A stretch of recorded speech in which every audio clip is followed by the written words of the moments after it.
Di jantung Universitas Oxford, sebuah pernyataan mengguncang dunia. Sebuah negara kepulauan di Asia Tenggara ternyata memonopoli sumber daya yang lebih berharga dari minyak. Para pemimpin dunia tertawa sinis, hingga data tak terbantahkan mulai terungkap, membekukan suasana di seluruh aula. Lalu, sebuah usulan gila pun diajukan. Berikan negara itu semua cek kosong yang mereka inginkan, karena masa depan umat manusia ada di tangan mereka. Jadi, sumber daya apa yang dimonopoli oleh Indonesia? Sesuatu yang lebih berharga dari minyak itu. Mengapa harus Indonesia yang memilikinya agar menjadi berarti? Mari kita cari tahu bersama. Sebelum kita memulai ceritanya, apakah Anda sudah menekan tombol suka dan berlangganan? Terima kasih atas dukungan Anda. Halo, saya Profesor Alistair Finch dari Universitas Oxford. Hari ini, saya duduk di depan komputer saya untuk berbagi dengan Anda sebuah cerita yang baru saja saya alami. Pada suatu hari di bulan Maret, ketika angin musim semi meniup kelopak bunga sakura di halaman Oxford, sebuah seminar internasional diadakan di Aula Blavatnik School of Government dengan tema Hegemoni Teknologi, Masa Depan dan Rantai Pasokan Sumber Daya. Tiket seminar habis terjual dalam waktu 24 jam. Para pejabat pemerintah dari berbagai negara dan para pemimpin senior dari perusahaan-perusahaan global memenuhi kursi-kursi khusus di barisan belakang. Suasana tegang seolah akan meledak menyelimuti seluruh ruangan. Semua orang tahu bahwa diskusi hari ini akan menjadi tolok ukur penting bagi arah hegemoni teknologi di masa depan. 10 tahun yang lalu, saya hanyalah seorang ekonom biasa. Namun ketika saya menyaksikan persaingan sengit seputar sumber daya antar negara selama krisis keuangan tahun 2008, saya mengalami pencerahan yang mengejutkan. Hegemoni sejati di abad ke-21 tidak datang dari kekuatan militer atau ekonomi, melainkan dari pengendalian sumber daya inti dan teknologi tak kasat mata.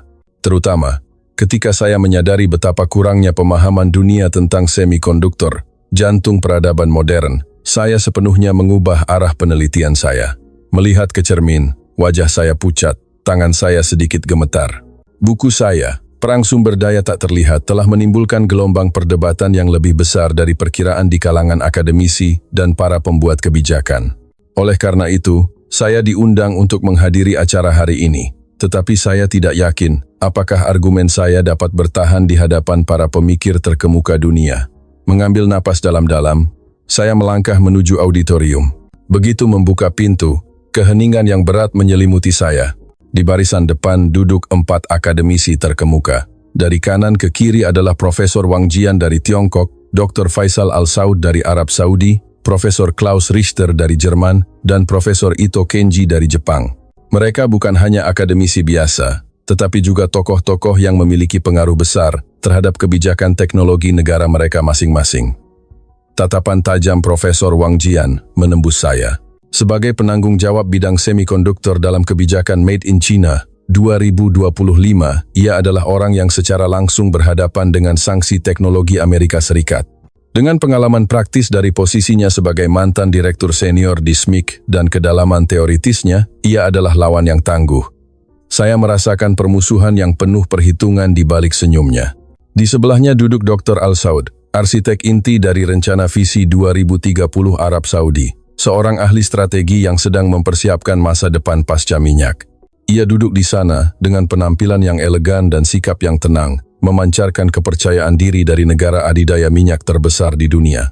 Tatapannya pada saya menunjukkan keraguan yang jelas. Apa sebenarnya yang ingin dikatakan oleh orang Inggris ini? Profesor Richter adalah akademisi yang meletakkan dasar bagi undang-undang chip Eropa dari Uni Eropa. Analisisnya diakui dunia, terutama ia adalah ahli terkemuka dalam menilai kerentanan rantai pasokan.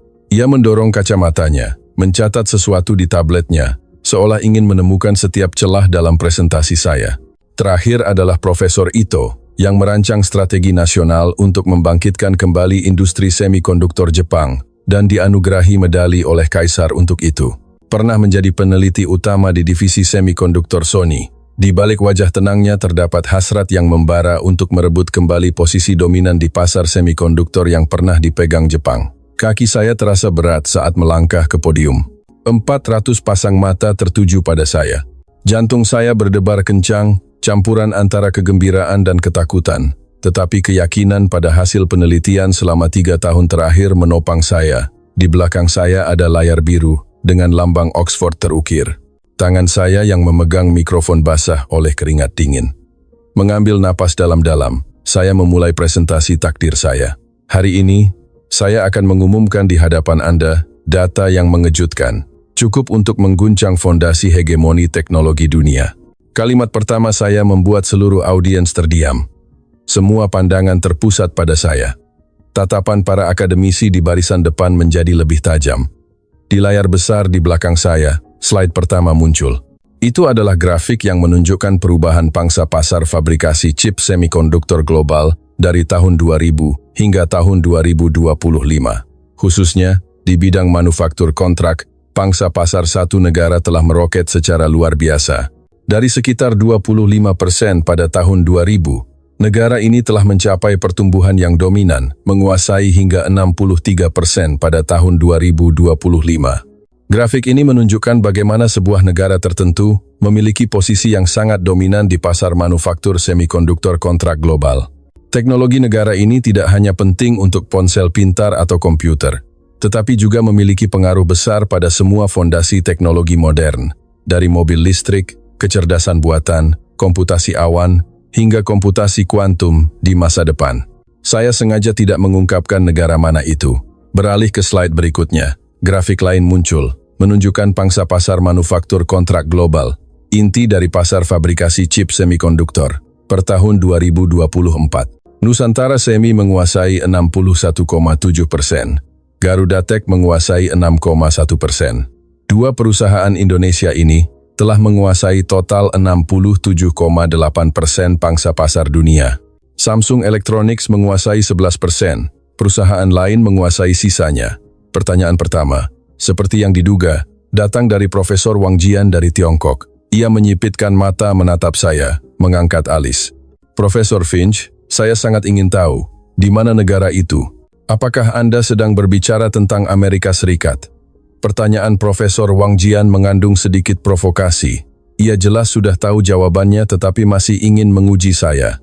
Beberapa tawa kecil terdengar dari penonton. Saya tersenyum dan menggelengkan kepala. Belum waktunya untuk mengumumkan jawabannya. Saya ingin membangkitkan rasa ingin tahu Anda secara maksimal. Pada tahap ini, saya hanya akan menyebutnya negara ini. Setelah melihat lebih banyak data, saya akan mengumumkannya. Namun, saya akan memberikan petunjuk. Negara ini, dengan luas wilayah yang besar namun tersebar, telah mencapai prestasi teknologi yang luar biasa. Kegemparan mulai menyebar di dalam ruangan. Di sebuah seminar internasional di Universitas Oxford yang menekankan teknologi negara lain selain Amerika, itu sendiri sudah merupakan sebuah keanehan. Beberapa penonton mulai berbisik satu sama lain. Ekspresi para akademisi di barisan depan menjadi semakin tegang. Beralih ke slide berikutnya, angka-angka yang lebih spesifik muncul. Itu adalah tabel pangsa pasar dunia, berdasarkan setiap sektor industri semikonduktor, per tahun 2023. Melihat data, di bidang desain semikonduktor, Amerika Serikat menguasai 65%. Di bidang manufaktur peralatan, Amerika dan Jepang sama-sama unggul dengan 24% masing-masing. Tetapi dalam kapasitas produksi aktual, terutama di bidang fabrikasi chip semikonduktor, negara ini menempati posisi nomor 1 mutlak. Dalam hal teknologi proses canggih, mereka juga berada di level tertinggi dunia. Saat itu, Profesor Wang Jian bertanya lagi, suaranya kini jelas menunjukkan firasatnya. Profesor, jangan bertele-tele lagi, tolong katakan langsung. Apakah Anda sedang berbicara tentang Indonesia? Seluruh aula mulai bergemuruh. Para peserta dari Tiongkok saling bertukar pandang. Delegasi Arab Saudi mengerutkan kening. Profesor Ito dari Jepang tetap mencatat dengan wajah tanpa ekspresi. Saya mengangguk, tersenyum.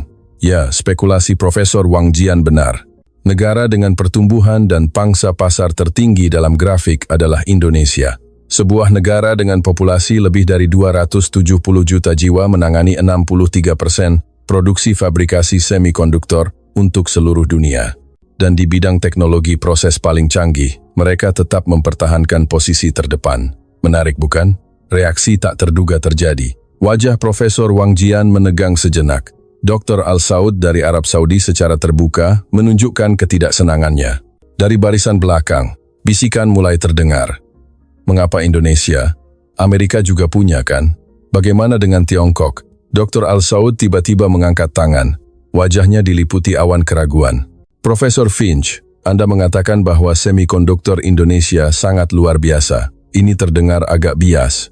Secara realistis, bukankah negara adidaya seperti Amerika atau Tiongkok adalah pemain yang lebih penting dalam perlombaan hegemoni teknologi? Selain itu, apakah menggunakan angka statistik saja untuk menilai kemampuan teknologi merupakan pendekatan yang terlalu sederhana? Saya menjawab dengan tenang, tetapi di dalam hati sedikit terkejut dengan tantangan awal ini. Dr. Al-Saud, angka tidak berbohong. Meskipun Amerika memegang peran utama dalam desain dan peralatan, dalam hal produksi aktual dan tingkat hasil, yield rate, Indonesia unggul secara mutlak. Misalnya, dalam proses di bawah 3 nanometer, tingkat hasil perusahaan Indonesia mencapai hampir 92%, jauh melampaui para pesaingnya sebesar 18 hingga 20%. Saat itu, Profesor Ito dari Jepang dengan tenang bertanya, "Jadi, Profesor, mengapa Anda secara khusus memperhatikan Indonesia? Adakah alasan khusus bagi Anda untuk menyoroti teknologi semikonduktor Indonesia?" Saya menjawab dengan senyum tipis. "Ya, Profesor Ito. Tema inti seminar hari ini adalah hegemoni teknologi dan rantai pasokan sumber daya. Konten yang akan saya sampaikan selanjutnya akan menunjukkan bahwa posisi istimewa Indonesia bukanlah kebetulan teknologi, melainkan berasal dari model menarik yang terkait dengan sumber daya. Tapi ini baru permulaan." Slide berikutnya yang saya siapkan membuat suasana aula menjadi lebih tegang. Di layar muncul daftar dan grafik tentang jenis sumber daya yang paling banyak dikonsumsi di bumi. Posisi pertama adalah air. Yang mengejutkan, posisi kedua adalah pasir. Minyak hanya berada di urutan keempat. Hari ini, saya ingin fokus membahas hal ini.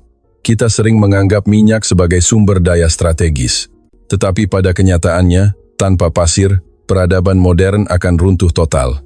Konstruksi, produksi kaca, dan yang terpenting, semikonduktor. Pasir adalah fondasi penting masyarakat modern. Setiap tahun, dunia menambang sekitar 50 miliar ton pasir, 23 kali lipat dari konsumsi minyak. Profesor Wang Jian dari Tiongkok berkata dengan nada yang hampir mengejek, "Arab Saudi kaya minyak, Tiongkok juga memiliki tanah jarang, dan banyak sumber daya alam yang melimpah. Mengapa tiba-tiba berbicara tentang pasir? Bukankah pasir adalah sumber daya yang umum, ada di mana-mana?" Saya sangat senang pertanyaannya mengarah ke arah yang saya inginkan. Saya menatap lurus ke matanya dan menjawab, "Profesor Wang Jian, wafer silikon, jantung dari semikonduktor, terbuat dari pasir berkualitas tinggi, lebih tepatnya dari silikon dioksida. Tetapi tidak semua jenis pasir dapat digunakan untuk memproduksi semikonduktor. Untuk membuat wafer silikon super tipis, kita membutuhkan kuarsa kristal dengan kemurnian di atas 99,9%, sesuatu yang sangat langka di alam." Saat itu, Dr. Al-Saud menyela dengan heran. "Tunggu, Arab Saudi kami penuh dengan gurun pasir. Maksud Anda pasir jenis itu tidak bisa digunakan untuk industri semikonduktor?" Akhirnya, pertanyaan yang saya tunggu-tunggu muncul. Saya tersenyum, menggunakan remote untuk beralih ke slide berikutnya. Di layar muncul foto mikroskopis partikel pasir. Di sebelah kiri adalah partikel pasir gurun yang bulat. Di sebelah kanan adalah partikel pasir sungai yang bersudut. Dr. Al-Saud, tepat sekali. Sayangnya, partikel pasir gurun terlalu bulat dan halus, serta mengandung banyak mineral laut dan garam, sehingga bahkan untuk konstruksi pun tidak cocok, apalagi untuk semikonduktor. Pasir gurun, yang terkikis oleh angin dalam waktu lama, mengandung banyak pengotor seperti besi dan aluminium oksida, hal-hal yang mematikan bagi proses produksi semikonduktor.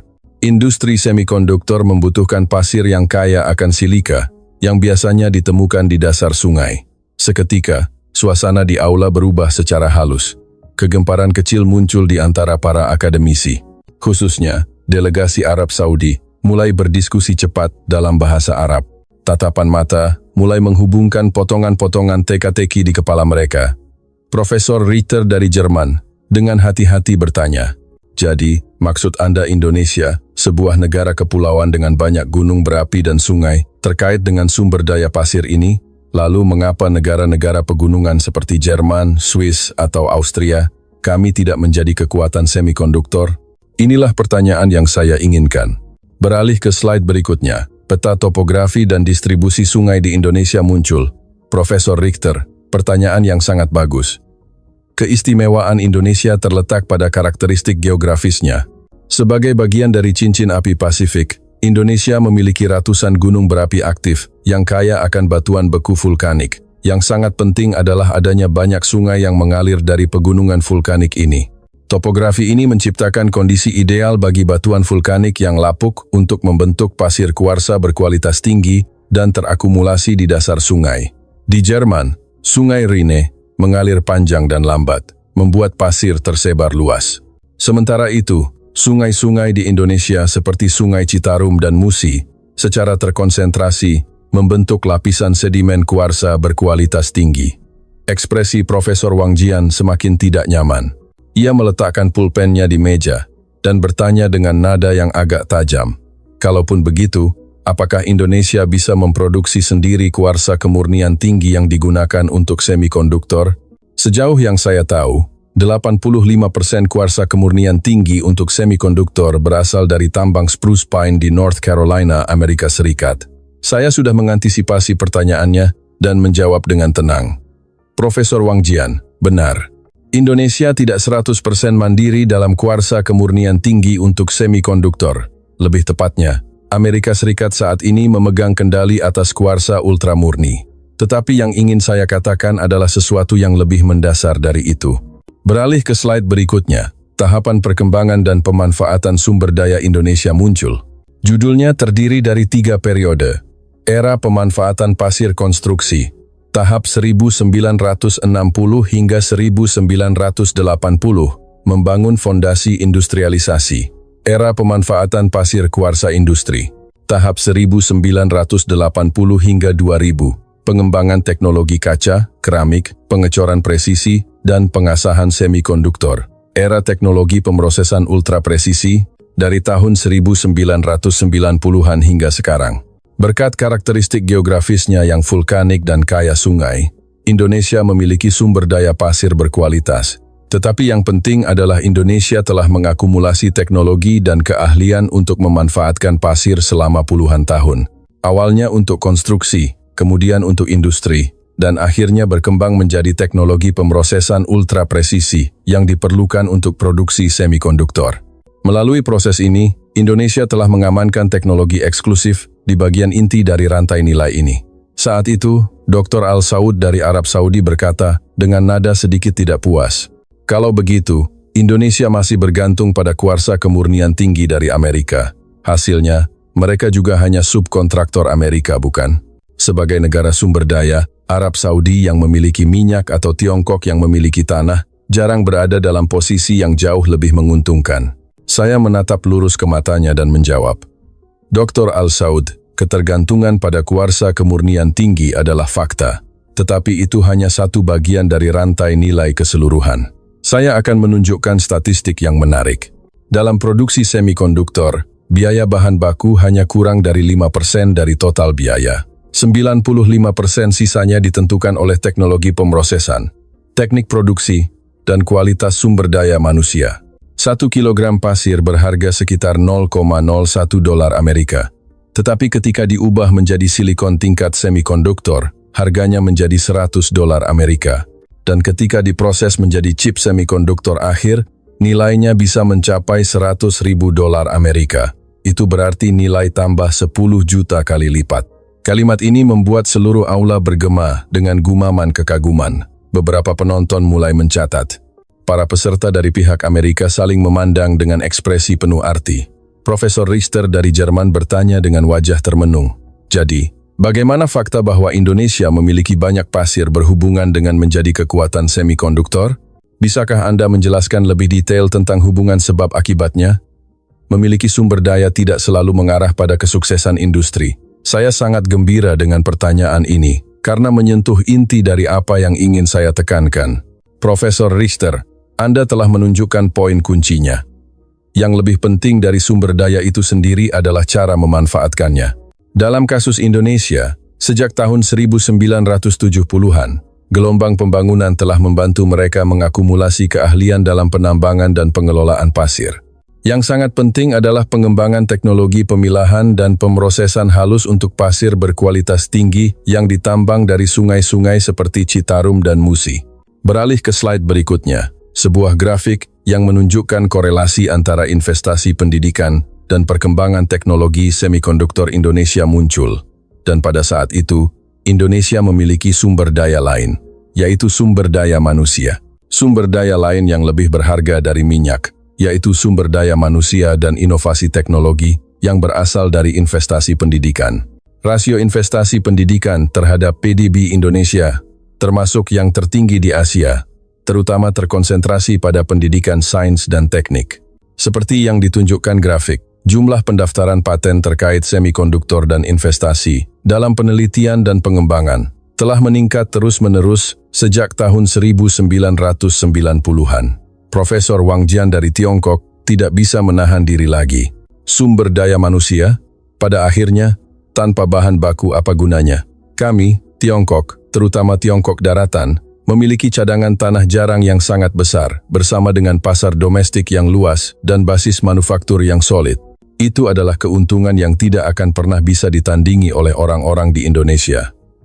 Saya menatap lurus ke matanya dan menjawab, Profesor Wang Jian, apakah cadangan tanah jarang benar-benar relevan dengan daya saing nasional adalah pertanyaan yang patut direnungkan. Ada statistik yang menarik. Tiongkok menyumbang sekitar 60% dari produksi tanah jarang dunia, tetapi pangsa pasar mereka dalam produk teknologi tinggi yang menggunakan tanah jarang kurang dari 20%. Sebaliknya, Indonesia hampir tidak memproduksi tanah jarang, tetapi memiliki pengaruh signifikan di pasar produk teknologi tinggi yang menggunakan bahan-bahan tersebut. Wajah Profesor Wang Jian sedikit menegang. Ia sepertinya sedang cepat-cepat menyiapkan sanggahan berikutnya, tetapi saya melanjutkan presentasi saya. Seperti yang ditunjukkan grafik, keahlian dalam proses produksi, teknologi pasir, dan sumber daya manusia Indonesia telah bergabung, menciptakan sinergi yang luar biasa. Hasilnya adalah posisi sebagai kekuatan semikonduktor hari ini. Yang sangat menarik adalah tingkat hasil industri semikonduktor Indonesia. Bahkan ketika menggunakan desain dan peralatan yang sama, tingkat hasil perusahaan Indonesia rata-rata 18 hingga 25% lebih tinggi dibandingkan para pesaingnya. Ini hanya bisa dicapai melalui teknologi kontrol proses dan manajemen kualitas yang canggih. Saya mengucapkan kata-kata ini, tetapi jantung saya berdetak semakin kencang. Semakin tajam pertanyaan, semakin goyah keyakinan saya. Dan dari ekspresi para akademisi, saya bisa melihat keraguan yang jelas. Khususnya, delegasi Tiongkok dan Arab Saudi hampir memancarkan suasana permusuhan. Tetapi saya harus mengarahkan seminar sesuai dengan rencana.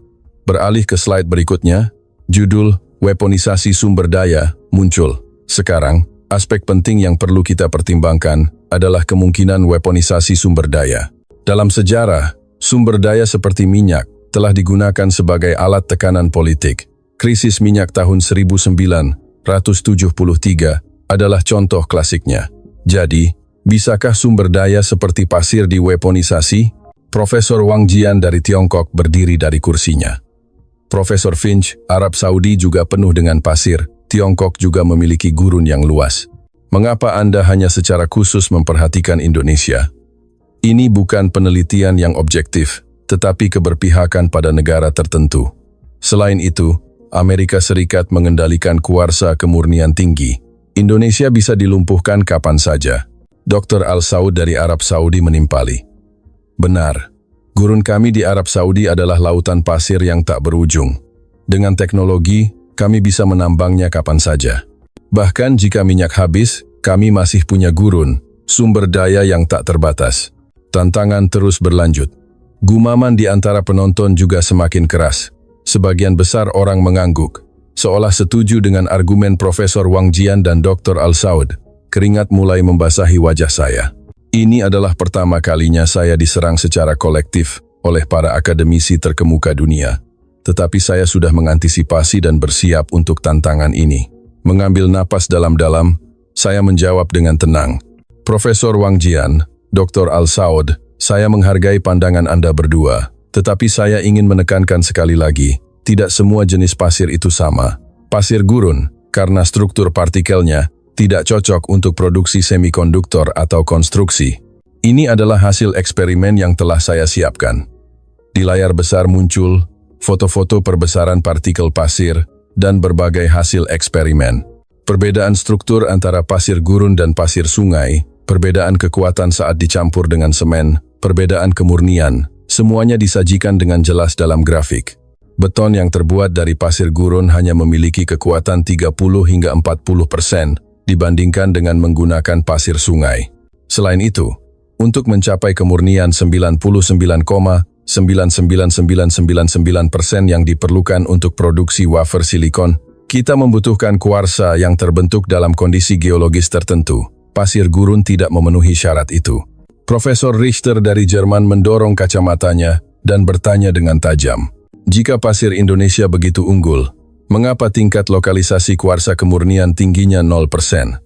Presentasi profesor tampaknya memiliki kontradiksi logis. Suasana aula menjadi semakin bermusuhan. Bahkan di antara kerumunan penonton, saya bisa merasakan tatapan curiga yang diarahkan pada saya. Keringat dingin mengalir di punggung saya, tetapi sekarang saya tidak bisa mundur. Profesor Richter, pertanyaan yang sangat bagus. Fakta bahwa Amerika saat ini memonopoli kuarsa ultramurni adalah benar. Tambang spruce pine di North Carolina memiliki karakteristik geologis yang cukup unik, dan saat ini sangat sulit untuk menemukan sumber alternatif. Saya sejenak kembali ke slide yang menyajikan peta rantai pasokan kuarsa dunia. Tetapi untuk mengatasi masalah ini, Indonesia mendekatinya dari 3 arah. Pertama, mereka mendiversifikasi sumber pasokan dengan berinvestasi di tambang kuarsa berkualitas tinggi di Australia dan Norwegia. Kedua, alih-alih mengambil pendekatan konfrontatif seperti Tiongkok, mereka memastikan pasokan yang stabil melalui hubungan aliansi dengan Amerika Serikat.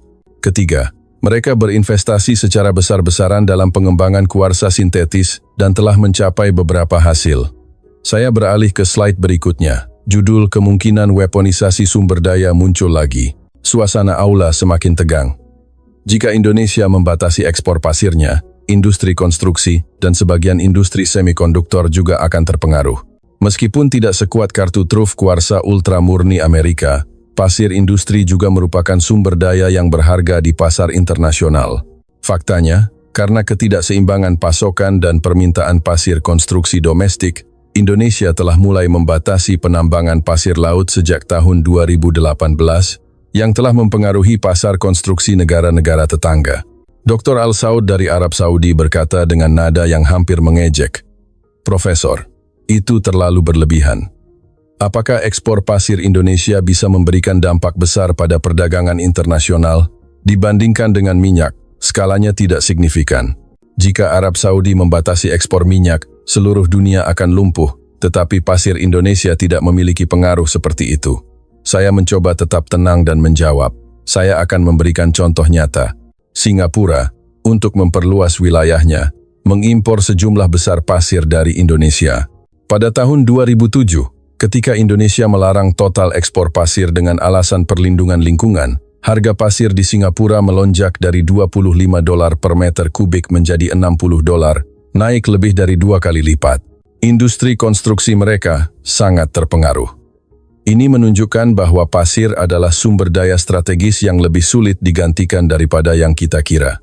Saya berhenti sejenak, mengamati seluruh ruangan. Ekspresi para penonton mulai berubah. Beberapa orang sedang mencatat dengan saksama. Yang lain saling memandang dengan heran. Yang penting bukanlah pasir itu sendiri, tetapi teknologi pemrosesan pasir. Indonesia tidak hanya menjual pasir. Mereka mengendalikan seluruh rantai nilai, dari mengubah pasir menjadi silikon, silikon menjadi wafer, dan wafer menjadi semikonduktor. Ini menciptakan nilai ekonomi yang sangat besar. Nilai ekspor semikonduktor Indonesia setiap tahun mencapai sekitar $180 miliar Amerika, jauh melampaui nilai ekspor minyak tahunan Arab Saudi. Profesor Wang Jian dari Tiongkok berkata dengan nada yang hampir sinis.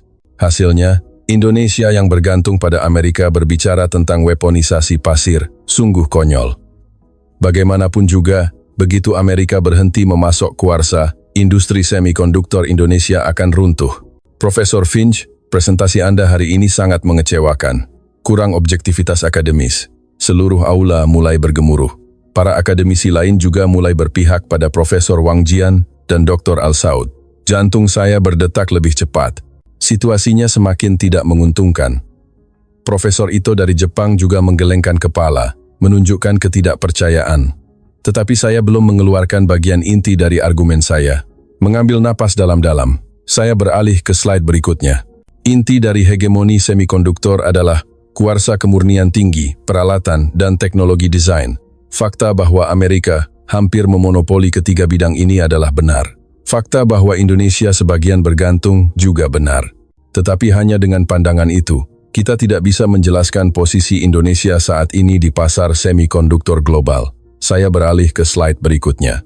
Di bawah judul status paten semikonduktor Nusantara Semi dan Garuda Tech, daftar paten inti yang dimiliki oleh perusahaan Indonesia dan evaluasi nilainya muncul.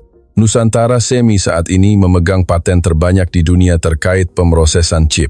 Khususnya, mereka berada dalam posisi monopoli dalam teknologi proses 3 nanometer, teknologi FinFET, dan teknologi aplikasi litografi ultraviolet ekstrim EUV.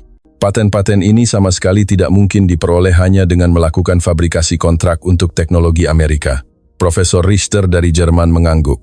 Ya, paten sangat penting. Tetapi, Profesor, Anda akhirnya mengakui bahwa Indonesia hanyalah pihak yang bergantung. Jika Amerika, karena alasan strategis, berhenti mengekspor kuarsa kemurnian tinggi, apa yang akan terjadi dengan industri semikonduktor Indonesia? Saya tersenyum padanya. Pertanyaan inti, Profesor Richter. Pertama-tama, saya akan menyatakan sebuah fakta. Indonesia telah bersiap untuk skenario itu. Apakah Anda tahu tentang perang dagang antara Korea Selatan dan Jepang di masa lalu? Pada tahun 2019, ketika Jepang membatasi ekspor 3 bahan semikonduktor inti ke Korea Selatan, Samsung mengalami kekacauan besar. Pada saat itu, kami di Indonesia juga menyadari kembali pentingnya kemandirian bahan semikonduktor. Oleh karena itu, pada saat itu, pemerintah dan perusahaan semikonduktor Indonesia mendorong lokalisasi bahan baku semikonduktor inti. Hanya dalam waktu 4 bulan, mereka berhasil melakukan lokalisasi dan membangun rantai pasokan alternatif. Ini bukan kebetulan semata. Lebih dari itu, Indonesia memiliki teknologi produksi dan sumber daya manusia di level tertinggi dunia. Selama kuarsa ultra murni dapat dijamin, mereka masih dapat menunjukkan daya saing yang kuat bahkan tanpa Amerika. Dan Indonesia telah menginvestasikan lebih dari 15 miliar dolar Amerika setiap tahun dalam pengembangan teknologi kuarsa sintetis, sambil mengamankan saham di tambang kuarsa di Australia dan Kanada. Suara-suara skeptis terdengar di antara para akademisi. Sumber daya manusia atau kasus inovasi teknologi. Adakah contoh spesifik? Rasanya itu hanya argumen abstrak. Saya menilai ini adalah pertanyaan penting dan beralih ke slide berikutnya. Di bawah judul kasus inovasi teknologi semikonduktor Indonesia, daftar inovasi teknologi spesifik muncul. Saya akan memberikan beberapa contoh spesifik. Pertama, teknologi proses 5 nanometer yang pertama kali dikomersialkan oleh Nusantara Semi di dunia pada tahun 2020. Ini adalah inovasi yang secara signifikan meningkatkan kepadatan transistor pada area yang sama. Ini adalah lompatan teknologi yang tidak dicapai oleh perusahaan Amerika atau Tiongkok manapun. Saya menampilkan gambar penampang proses 5 nanometer dan proses produksi setiap lapisannya. Kedua, teknologi prosesor AI generasi berikutnya dari Garuda Tech telah secara signifikan meningkatkan kinerja komputasi AI pada chipset ponsel pintar. Teknologi ini adalah hasil dari keberhasilan para insinyur Indonesia dalam pendekatan yang telah ditinggalkan oleh Qualcomm. Selanjutnya, saya menampilkan gambar penampang teknologi pengemasan canggih chip on wafer on substrate CHAOS dari Nusantara Semi. Ketiga, teknologi CHAOS adalah inti dari semikonduktor AI. Nusantara Semi menguasai lebih dari 90% pangsa pasar dunia di bidang ini. Teknologi ini adalah inovasi yang membantu menyediakan data berkecepatan tinggi untuk jenis semikonduktor komputasi intensif, seperti GPU, menjadi fondasi fisik bagi revolusi AI modern. Namun meskipun saya telah menjelaskan, kritik tidak berhenti. Perdebatan baru pun meletus, terutama seputar masalah lingkungan. Dr. Al-Saud dari Arab Saudi bertanya dengan menantang. Baiklah, anggap saja Indonesia memanfaatkan pasir berkualitas tinggi. Tetapi bukankah penambangan pasir yang berlebihan dari sungai atau pantai akan menyebabkan kerusakan lingkungan.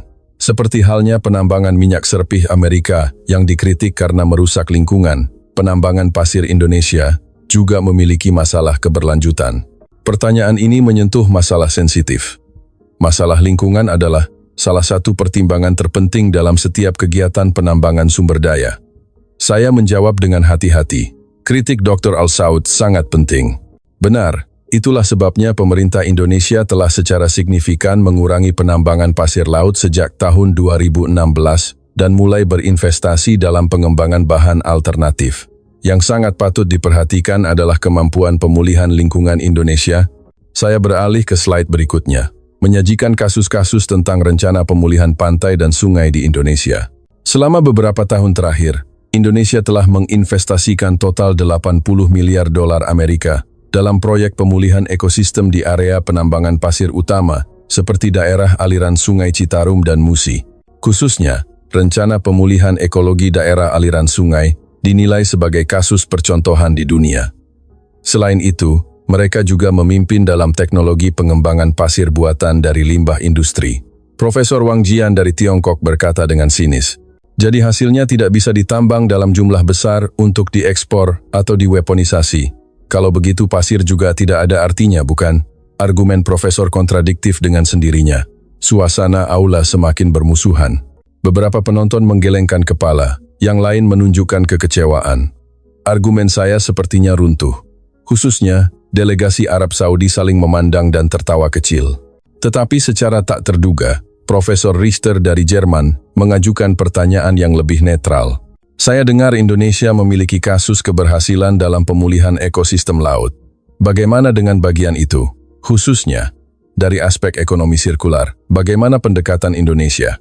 Saya menjawab dengan rasa terima kasih kepada Profesor Richter. Profesor Richter, sebuah perspektif yang penting. Indonesia, sambil memanfaatkan sumber daya pasir, juga berusaha untuk bertanggung jawab atas masa depan.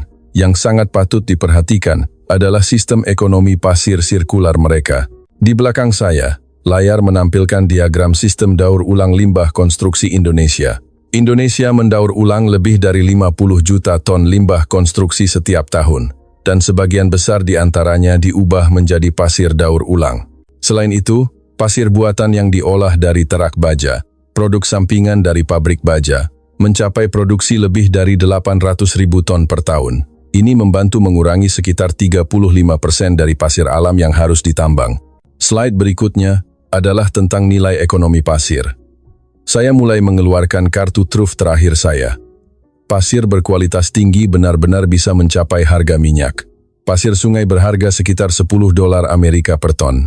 Tetapi kuarsa kemurnian tinggi untuk semikonduktor berharga lebih dari $1 juta Amerika per ton. Dan ketika diproses menjadi silikon untuk semikonduktor, nilainya melebihi $100.000 Amerika per kilogram. Jika 1 barel minyak Arab Saudi berharga $80 Amerika, maka kuarsa kemurnian tinggi, jika dibandingkan berdasarkan berat, memiliki nilai 60 kali lebih tinggi. Dr. Al-Saud dari Arab Saudi menunjukkan minat. Jadi, Indonesia juga bisa menaikkan harga pasir dan mengekspornya untuk mendapatkan keuntungan ekonomi, bukan? Bisakah mereka membentuk kartel pasir seperti OPEC? Saya mengangguk. Secara teori bisa. Saat ini, permintaan domestik Indonesia sangat besar, jadi sulit untuk meningkatkan ekspor tanpa syarat. Tetapi kemungkinan nilai tambah pasir berkualitas tinggi, produksi Indonesia tercermin di pasar internasional sudah jelas. Khususnya, teknologi penambangan pasir ramah lingkungan dan teknologi pasir daur ulang yang dikembangkan Indonesia, itu sendiri sudah merupakan industri pengetahuan dengan nilai ekspor tinggi. Profesor Wang Jian dari Tiongkok tampaknya juga harus mengakui. Meskipun Tiongkok memiliki jaringan konsumsi dan distribusi yang lebih besar, pendekatan teknologi Indonesia juga berharga. Tetapi apa hubungannya dengan hegemoni teknologi global? Itu masih menjadi pertanyaan. Dr. Al-Saud dari Arab Saudi sekarang berkata dengan wajah serius. Memang, pasir terlihat umum, tetapi yang digunakan untuk konstruksi atau semikonduktor benar-benar sangat berharga. Kami di Arab Saudi, saat mempersiapkan era pasca minyak, juga harus mempertimbangkan aspek ini. Ketika suasana baru saja sedikit mereda, Profesor Wang Jian tiba-tiba berdiri dari kursinya dan mengangkat tangan. "Profesor, dari tadi, Anda hanya memuji-muji Indonesia. Apakah Anda menerima dana penelitian dari perusahaan Indonesia? Hasilnya, tanpa Amerika, Indonesia bukan apa-apa. Tanpa kuarsa Amerika, tanpa peralatan semikonduktor Amerika, tanpa perangkat lunak desain Amerika, industri semikonduktor Indonesia tidak bisa bertahan sehari pun. Dr. Al-Saud dari Arab Saudi juga tiba-tiba mengubah sikapnya. Kami juga percaya bahwa pasir gurun dapat digunakan untuk industri semikonduktor melalui pemrosesan kimia khusus.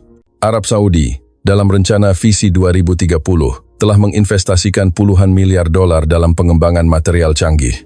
Ini bukan kasus khusus yang hanya ada di Indonesia. Situasinya sekali lagi memburuk dengan cepat. Seluruh aula mulai berdiskusi, khususnya para pejabat pemerintah dan pemimpin perusahaan yang duduk di barisan depan, semuanya memiliki wajah serius. Saya menjawab dengan sedikit ragu-ragu. Tentu saja, Amerika adalah pemasok kuarsa kemurnian tinggi. Arab Saudi juga memiliki potensi besar dalam penelitian dan pengembangan. Saya tidak menganggap hanya Indonesia yang istimewa, tetapi saya sedang menganalisis sebuah model tentang bagaimana sumber daya dasar seperti pasir dapat mengarah pada daya saing nasional. Seseorang di belakang aula berteriak keras, "Tetapi mengapa Anda hanya membela Indonesia seperti itu? Sebuah presentasi yang tidak objektif." Profesor Richter dari Jerman bertanya dengan tajam, "Apakah karena hubungan khusus antara Amerika dan Indonesia, maka Anda memberikan presentasi yang bias? Sebagai seorang akademisi Inggris, apakah Anda sedang membela sekutu geopolitis?" Dalam sekejap, semangat saya runtuh. Saya tidak mengantisipasi kritik langsung seperti itu. Khususnya, dituduh tidak objektif secara akademis adalah penghinaan terbesar bagi seorang akademisi. Saya tergagap panik. Saya hanya berbicara berdasarkan data. Profesor Wang Jian dari Tiongkok menyerang lebih ganas. Suaranya kini hampir mengejek. Indonesia apa? Hanya di tingkat konstruksi saja. Kuarsa kemurnian tinggi untuk semikonduktor bergantung pada Amerika. Teknologi produksi juga membutuhkan peralatan dari Amerika. Peralatan litografi EUV hanya diproduksi oleh ASML dari Belanda. Indonesia hanya membeli dan menggunakannya. Secara objektif, Indonesia hanyalah subkontraktor dari Amerika dan Eropa. Dr. Al-Saud dari Arab Saudi tertawa sinis menambahkan, hasilnya, pasir yang lebih berharga dari minyak yang tidak bisa dikuasai sepenuhnya oleh Indonesia. Apa artinya? Bukankah mereka negara yang bergantung pada Amerika? Setidaknya, Arab Saudi sepenuhnya mengendalikan minyak. Itu baru negara sumber daya yang sesungguhnya. Suasana di aula membeku. Keringat membasahi dahi saya. Tangan saya mulai sedikit gemetar. Jantung saya berdebar kencang. Saya mencoba menjawab. Itu sedikit berlebihan. Saya belum selesai berbicara. Profesor Richter dari Jerman menyela dengan tajam. Profesor, sampai pada titik ini saya benar-benar penasaran. Mengapa Anda hanya berpihak pada Indonesia? Bisakah Anda menyanggah dan membuktikan bahwa kritik kami salah? Saya tidak bisa menjawab. Keheningan yang menyesakkan menyelimuti. Semua mata tertuju pada saya. Saya merasa seperti 3 tahun akumulasi pengetahuan dan reputasi saya runtuh. Tablet yang berisi materi presentasi tergelincir dari tangan saya, hampir jatuh ke lantai. Saya buru-buru menangkapnya. Profesor Wang Jian dari Tiongkok tersenyum kemenangan, mengatakan sesuatu dalam bahasa Mandarin kepada orang-orang di sekitarnya, lalu berkata keras dalam bahasa Inggris, sudah jelas.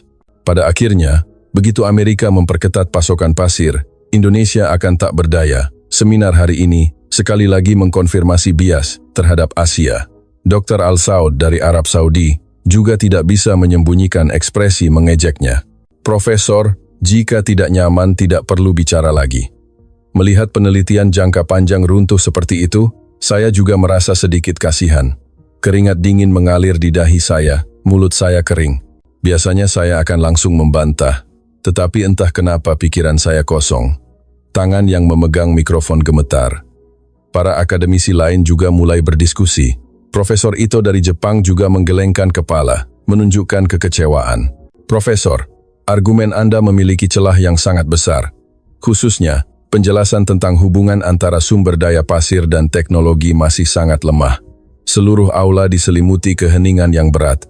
Para akademisi sepertinya sedang menikmati perasaan kemenangan. Penonton berbisik satu sama lain, melemparkan pandangan kasihan ke arah saya. Ternyata, presentasi yang bias. Argumennya terlalu lemah. Suasananya jelas seperti itu. Saat itu, saya merasa semuanya runtuh. 3 tahun penelitian, ratusan wawancara, analisis data yang tak terhitung jumlahnya, semuanya menjadi sia-sia. Melihat jam dinding, waktu presentasi masih tersisa setengahnya, tetapi saya ragu apakah saya bisa melanjutkan. Dan pada saat itulah, momen terpenting dalam hidup saya tiba. Tiba-tiba, di kepala saya muncul sebuah adegan. 2 tahun lalu, saat mengunjungi pabrik semikonduktor di Indonesia, seorang insinyur berkata kepada saya, "Profesor, kami tidak hanya menciptakan semikonduktor dari sebutir pasir. Kami menciptakan semikonduktor dalam budaya yang menghargai setiap butir pasir." Mengambil napas dalam-dalam, saya membuat keputusan. Saya merasa jika bukan sekarang, tidak akan pernah ada kesempatan lagi. Sekarang, saya harus mempertaruhkan segalanya. Tiba-tiba, saya meletakkan tablet, melangkah keluar dari podium, dan berjalan ke tengah aula, tepat di depan Profesor Wang Jian dan Dr. Al Saud. Semua penonton menatap saya dengan heran. Hadirin sekalian, hari ini, di sini, kita sedang membahas arah hegemoni teknologi di masa depan, melampaui diskusi akademis semata. Apakah saya membela Indonesia? Bukan. Saya hanya menyuarakan kebenaran yang ditunjukkan oleh data. Saya kembali ke podium, mengambil remote. Tunggu, hadirin sekalian. Saya masih punya grafik yang ingin saya tunjukkan. Untuk menunjukkan bagaimana kombinasi investasi pada sumber daya manusia dan infrastruktur pasir Indonesia telah menciptakan hasil. Saya menekan tombol remote, beralih ke satu set slide yang benar-benar baru. Di layar muncul grafik dengan 3 garis yang sama-sama naik. Data dari tahun 2000 hingga tahun 2023 menunjukkan tingkat pertumbuhan investasi pendidikan, tingkat pertumbuhan penelitian dan pengembangan tentang silikon industri, dan tingkat pertumbuhan ekspor semikonduktor. Ketiga garis ini membentuk kurva naik yang benar-benar cocok. Indonesia dianggap miskin sumber daya, tetapi pada kenyataannya, berkat gunung berapi dan sungainya, mereka telah mengakumulasi pengalaman dalam memanfaatkan pasir berkualitas tinggi. Lebih dari itu, ini telah digabungkan dengan sistem pendidikan terkemuka di dunia. Seperti yang Anda lihat, investasi pendidikan Indonesia termasuk yang tertinggi di Asia. Dengan 6,2% PDB diinvestasikan dalam pendidikan, terutama di bidang teknik, rasio mahasiswa pasca sarjana mereka 2,3 kali lebih tinggi dari Jepang dan 1,8 kali lebih tinggi dari Amerika Serikat. Profesor Wang Jian dari Tiongkok masih ingin membantah. Meskipun begitu, bagaimana dengan kuarsa ultramurni? Saya dengan sopan memotongnya, berkata dengan suara penuh keyakinan, "Profesor Wang Jian, Anda telah mengabaikan sebuah pengamatan inti. Meskipun Amerika mengendalikan kuarsa ultramurni, Indonesia telah dan sedang mengatasi masalah ini dari 3 arah." Saya menampilkan slide baru. Di bawah judul Strategi Kemandirian Sumber Daya Indonesia, 3 pendekatan terdaftar. Pertama, Indonesia telah mendiversifikasi rantai pasokan melalui investasi di tambang luar negeri. Mereka telah menginvestasikan $2 miliar Amerika di tambang kuarsa di Eropa, mengakuisisi tambang silikon di Norwegia, dan berpartisipasi dalam pengembangan tambang kuarsa di Kanada. Saya beralih ke bagian berikutnya. Kedua, Nusantara Semi dan Garuda Tech menginvestasikan lebih dari $15 miliar Amerika setiap tahun dalam pengembangan kuarsa sintetis dan telah memasuki tahap produksi uji coba. Target mereka adalah meningkatkan rasio lokalisasi kuarsa ultramurni menjadi 40% pada tahun 2026. Profesor Richter mulai menunjukkan minat. Ia memperbaiki kacamatanya dan mendengarkan dengan saksama. Ketiga, Indonesia telah mengoptimalkan proses litografi untuk mencapai tingkat hasil 25% lebih tinggi dibandingkan para pesaingnya, bahkan saat menggunakan peralatan yang sama. Ini memiliki efek substansial, mengurangi ketergantungan pada bahan baku. Suasana aula mulai berubah secara halus. Beberapa akademisi memperhatikan slide dan mulai berbisik satu sama lain. Khususnya, Profesor Ito dari Jepang tiba-tiba mulai mencatat dengan wajah serius. Saya menilai bahwa inilah saatnya untuk memberikan bukti yang menentukan. Beralih ke slide berikutnya, dan ada satu fakta terpenting. Indonesia, karena pembatasan penambangan pasir laut, telah mengalami kekurangan pasir konstruksi. Tetapi krisis ini telah diubah menjadi peluang. Mereka telah berhasil mengembangkan agregat daur ulang dan pasir buatan. Ini bukan hanya sekadar perlindungan lingkungan, tetapi juga memimpin inovasi dalam teknologi konstruksi dan ilmu material.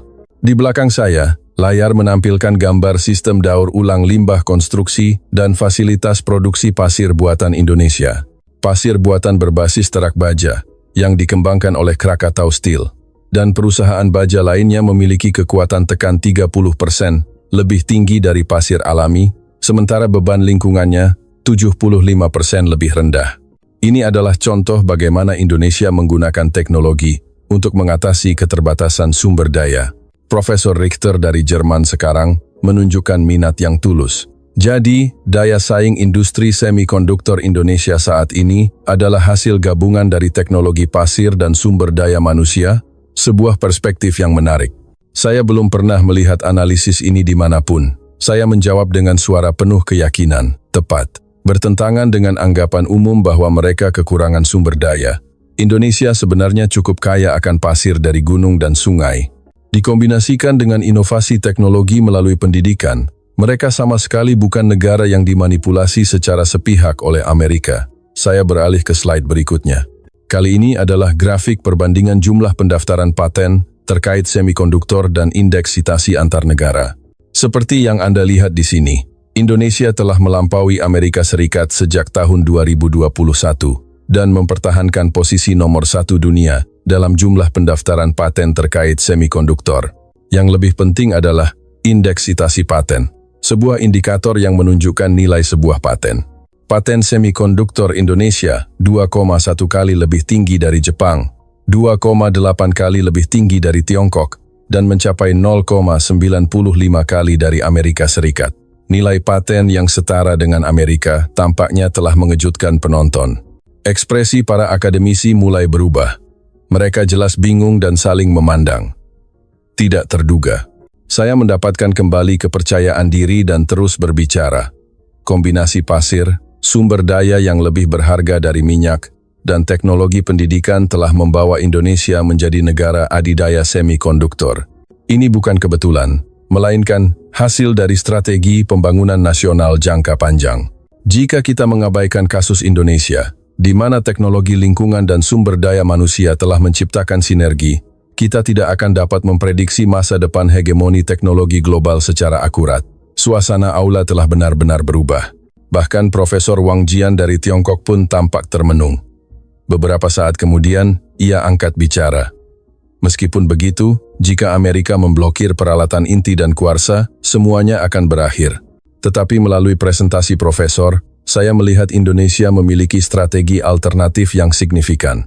Khususnya, strategi untuk mengamankan tambang di luar negeri, memiliki kesamaan dengan strategi satu sabuk, satu jalan kami di Tiongkok. Dr. Al-Saud dari Arab Saudi juga mengubah sikapnya. Jadi, apakah pasir gurun Arab Saudi kami memiliki kemungkinan untuk dieksploitasi melalui proses khusus? Bisakah kami merujuk pada teknologi Indonesia? Saya tersenyum menjawab. Tentu saja, Arab Saudi juga memiliki potensi yang sangat besar. Faktanya, beberapa daerah gurun di Arab Saudi memiliki deposit mineral silikat yang kurang lapuk. Dengan pemrosesan khusus, mereka dapat digunakan sebagai silikon industri. Tetapi Indonesia telah menempuh jalan kesuksesan melalui pengalaman puluhan tahun. Agar Timur Tengah dapat mengejar, dibutuhkan waktu, investasi, dan kerjasama teknologi yang tepat. Para akademisi sekarang saling bertukar pandang dan berdiskusi. Saya merasakan suasana bahwa Indonesia jauh lebih kuat dari yang mereka bayangkan. Khususnya, Profesor Ito dari Jepang telah membuka laptopnya dan sedang mencari sesuatu dengan antusias. Suasana aula jelas sudah berbeda. Profesor Richter dari Jerman bertanya dengan wajah serius. Bisakah teknologi penambangan pasir ramah lingkungan dan teknologi daur ulang Indonesia diterapkan di Eropa? Kami juga menghadapi masalah kelangkaan sumber daya pasir. Saya mengangguk. Sangat mungkin. Model ekonomi pasir sirkular Indonesia, terutama teknologi pasir buatan yang menggunakan limbah konstruksi, sangat cocok untuk negara-negara Eropa yang sedang mengalami urbanisasi. Perusahaan-perusahaan Indonesia telah mengekspor teknologi ini ke Jerman, Prancis, Spanyol. Pengelolaan sumber daya pasir yang berkelanjutan adalah bidang yang membutuhkan kerjasama internasional. Dr. Al-Saud bertanya lebih lanjut. Jadi, menurut Profesor, di masa depan, negara mana yang akan memegang peran dominan di bidang sumber daya pasir? Saya menjawab dengan hati-hati. Yang lebih penting dari dominasi satu negara adalah jaringan kerjasama. Amerika menyediakan bahan baku kuarsa kemurnian tinggi, Indonesia menyediakan teknologi pemrosesan, Eropa menyediakan teknologi penambangan ramah lingkungan, Tiongkok menyediakan kapasitas produksi skala besar. Dalam proses restrukturisasi pasar pasir global, saya memprediksi akan muncul model di mana negara-negara memanfaatkan kekuatan mereka dan bekerja sama satu sama lain. Tetapi Profesor Wang Jian dari Tiongkok mengajukan tantangan lain. Hasilnya, argumen Profesor adalah bahwa industri semikonduktor Indonesia dapat bertahan tanpa Amerika. Bukankah itu pernyataan yang terlalu berlebihan? Saya menjawab dengan tenang. Profesor Wang Jian, saya tidak berbicara tentang kemandirian mutlak, tetapi tingkat otonomi relatif. Secara instan, dalam kondisi terputus total dari Amerika, akan sangat sulit bagi Indonesia untuk mempertahankan industri semikonduktornya. Tetapi yang penting adalah Indonesia terus-menerus mengurangi tingkat ketergantungan itu. Saya beralih ke slide lain. Di bawah judul perubahan tingkat ketergantungan asing industri semikonduktor Indonesia, sebuah garis tren dari tahun 2010 hingga tahun 2023 muncul.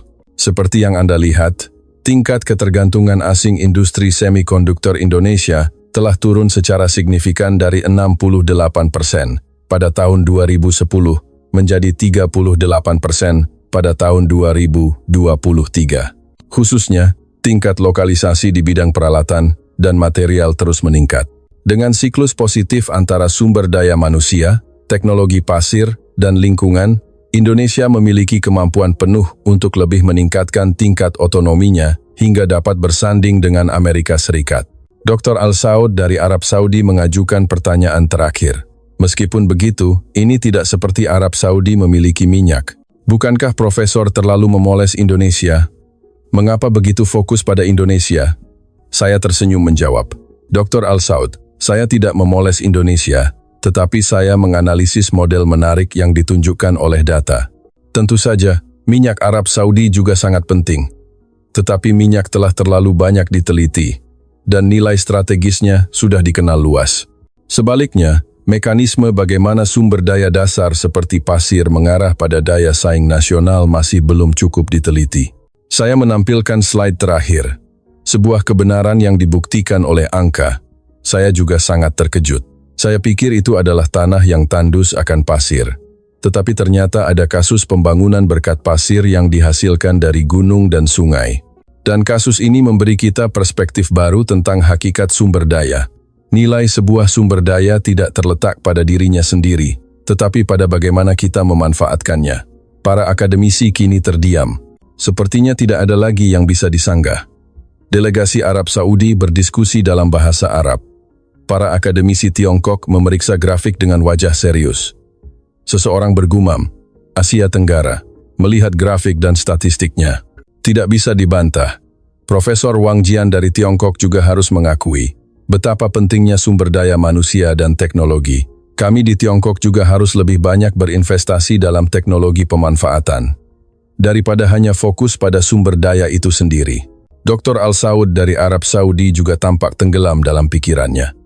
Bisakah kita mengatasi keterbatasan pasir gurun dengan teknologi seperti Indonesia? Kita harus menambahkan perspektif ini ke dalam rencana visi 2030. Para akademisi Jerman dan Jepang juga berdiskusi, hanya memikirkan ketergantungan pada Amerika. Pasir berkualitas tinggi dan kebijakan alternatif Indonesia sangat menarik. Eropa juga harus mempertimbangkan pendekatan ini. Saya melihat reaksi mereka dan mengakhiri presentasi. Hadirin sekalian, pada awalnya, meskipun kita meremehkan Indonesia, kombinasi pasir, teknologi, dan sumber daya manusia yang saya sebutkan adalah fondasi tersembunyi yang telah membawa industri semikonduktor Indonesia menjadi nomor 1 di dunia. Ini bukan kebetulan teknologi, melainkan hasil dari kombinasi karakteristik geografis dan nilai-nilai budaya negara itu. Orang Indonesia, dalam budaya yang menghargai setiap butir pasir, telah menciptakan chip semikonduktor terkemuka di dunia. Saya mengambil napas dalam-dalam, sekali lagi memandang seluruh penonton. Hegemoni teknologi dunia, pada akhirnya, tidak bisa dimonopoli oleh satu negara. Tanpa kerjasama global, itu tidak mungkin. Kuarsa Amerika, teknologi pemrosesan Indonesia, material Jepang, peralatan Eropa. Hanya ketika semua elemen ini bekerja bersama, inovasi teknologi yang sesungguhnya dapat terjadi. Slide terakhir muncul dengan kesimpulan saya. Kesimpulan, kombinasi pasir, sumber daya yang lebih berharga dari minyak, dan teknologi pendidikan telah membawa Indonesia menjadi kekuatan semikonduktor. Kuarsa kemurnian tinggi masih didominasi oleh Amerika, tetapi Indonesia meningkatkan tingkat otonominya dengan berbagai cara. Di era saling ketergantungan, kesimpulan sederhana bahwa Indonesia hanyalah negara yang bergantung adalah sebuah kesalahan. Ketika kita memahami makna geopolitik dari sumber daya pasir, kita dapat memprediksi lanskap hegemoni teknologi masa depan dengan lebih akurat. Seluruh aula benar-benar sunyi. Tidak ada yang mengajukan sanggahan. Profesor Wang Jian dari Tiongkok dan Dr. Al Saud dari Arab Saudi juga mengangguk dalam diam. Tiba-tiba, seseorang di barisan belakang mulai bertepuk tangan. Seketika, tepuk tangan menyebar ke seluruh aula. Sebuah penelitian yang luar biasa, berdasarkan data yang tak terbantahkan secara logis. Profesor Wang Jian akhirnya mengakui, tidak menyangka seorang akademisi Inggris akan mengajukan pandangan seperti itu. Benar-benar membuka mata. Dr. Al Saud juga dengan tulus mengagumi. Seminar berakhir. Setelah semua penonton pergi, saya sendirian di atas panggung. Layar terakhir slide masih menyala dengan tulisan, pasir dan masa depan. Tangan saya masih sedikit gemetar. Tapi kali ini karena kegembiraan. Seminar hari itu telah melampaui diskusi akademis semata, menjadi titik balik dalam hidup saya. Para akademisi yang awalnya bermusuhan satu persatu menyatakan minat pada penelitian saya. Sebulan kemudian, edisi khusus sebuah jurnal akademis internasional diterbitkan dengan tema Sumber Daya Pasir dan Masa Depan Hegemoni Teknologi. Nama saya tercatat di kalangan akademisi sebagai seorang sarjana yang telah mengusulkan paradigma geopolitik teknologi baru. Perubahan yang paling menakjubkan adalah reaksi dari pemerintah. Kementerian Perdagangan Amerika Serikat membentuk komite khusus untuk mengevaluasi kembali nilai strategis kuarsa kemurnian tinggi. Tiongkok mengumumkan rencana kemandirian pasir 2030. Arab Saudi mendirikan pusat penelitian untuk aplikasi industri pasir gurun. Pemerintah Indonesia semakin memperkuat sistem pengelolaan sumber daya pasir nasionalnya yang paling luar biasa terjadi 6 bulan kemudian. Ada berita bahwa Dr. Al Saud dari Arab Saudi telah berhasil mengembangkan teknologi terobosan yang mengubah pasir gurun menjadi material untuk semikonduktor. Dalam sebuah wawancara dengan media, ia berkata, presentasi Profesor Finch telah memberi saya inspirasi. Profesor Wang Jian dari Tiongkok juga telah menawarkan saya kerjasama penelitian. Profesor Ito dari Jepang telah menerbitkan sebuah makalah tentang perlunya kerjasama antara Nusantara Semi dan Rapidus dari Jepang. Hari ini, dunia telah memasuki fajar baru kompetisi sumber daya yang disebut perang pasir.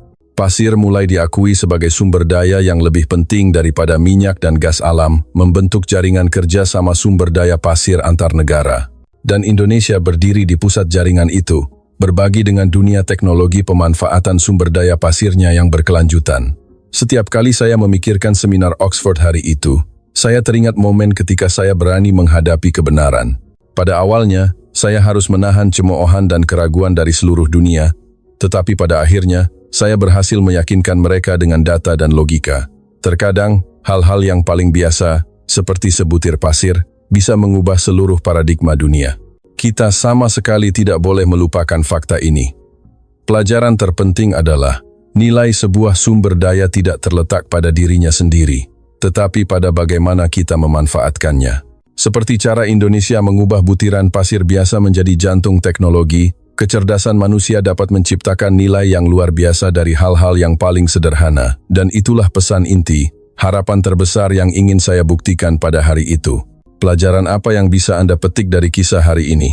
Jika Anda menikmati konten ini, jangan ragu untuk memberikan tanda suka. Setiap dukungan Anda adalah bahan bakar bagi kami untuk terus berkarya. Terima kasih, dan sampai jumpa di video berikutnya.